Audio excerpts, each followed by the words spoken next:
deemed to be alien were shown to lawmakers in Mexico. There are, though, reasons to be very skeptical. Here's John Benevalli-Brown. Oh my gosh, dude. Of late, fans of UFOs have had something of a moment, with several investigations underway. Even the U.S. Congress So help you God. recently heard from a former military intelligence officer who actually claimed America has dead aliens. Non-human, and that was the assessment of people with direct knowledge on the program I talked to.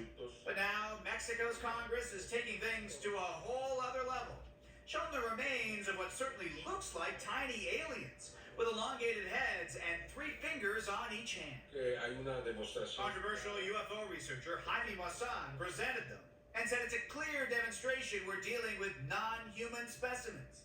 The hearing was told they were found in a Peruvian mine 6 years ago and are around 1,000 years old, and were shown at Mexico's first public congressional hearing on UFOs.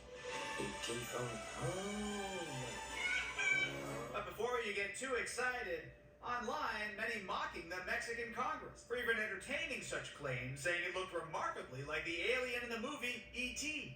Skeptics also point out in 2015, Maussan made a similar claim that turned out to be the skeleton of a human child with a deformed head.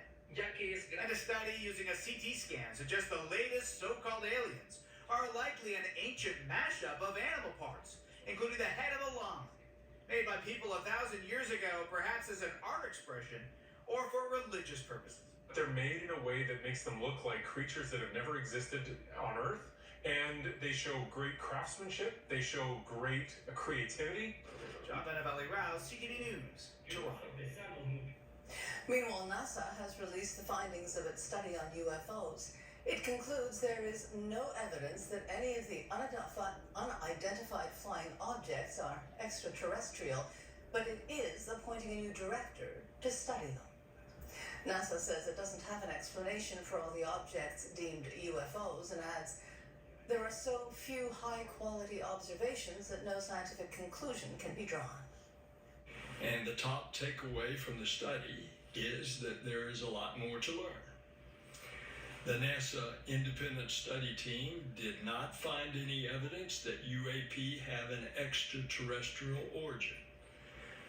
But we don't know what these UAP are. The NASA report calls for better data collection, and it adds that by adding more scientific rigor, it would remove the stigma of studying UFOs.